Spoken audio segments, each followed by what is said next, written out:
Organizers believe this single-day unified peaceful protest will likely become one of the largest events of its kind in recent American history.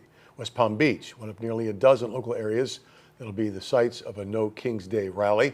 City Police Department issued a traffic advisory warning people to expect significant delays if you drive anywhere near downtown. They also issued a heat advisory urging people to take precautions to avoid heat exhaustion if you plan to be outside for a long period of time tomorrow.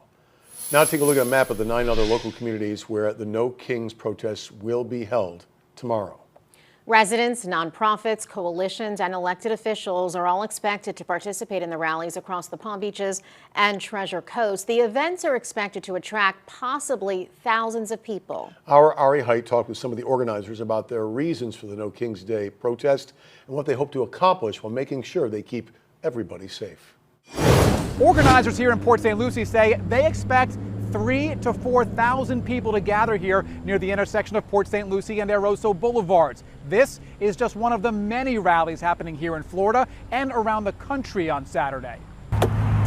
Late Friday afternoon, Port St. Lucie city workers were setting up barricades along the street, getting ready for the thousands of people expected at a rally here. They're here to rally and exercise their First Amendment right for their discontent for this presidential administration and the overreach of Donald Trump. The rally here is one of more than 70 in Florida, more than 1,000 happening around the country Saturday. They're called No Kings Day of Defiance. Recent protests in Los Angeles have been focused on President Donald Trump's immigration policies. These rallies are designed to object to the way he governs. They're here to fight authoritarianism. They're here to protect the social safety net.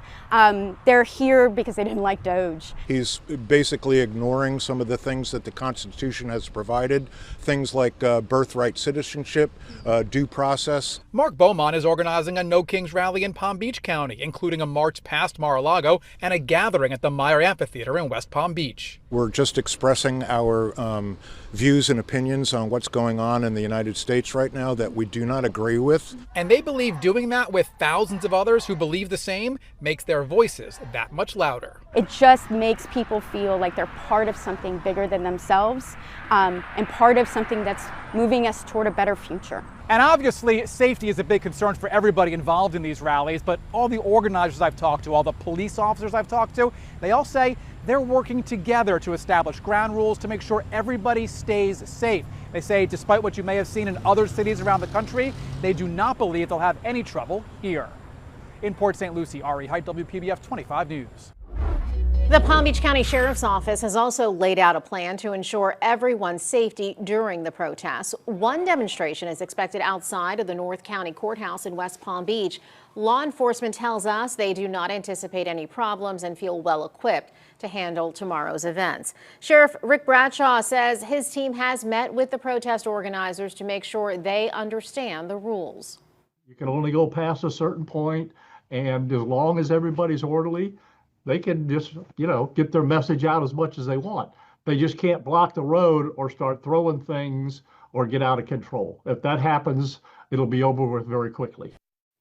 The sheriff says past protests like those between pro-Palestinian groups and Israeli supporters have also prepared deputies to handle whatever comes tomorrow.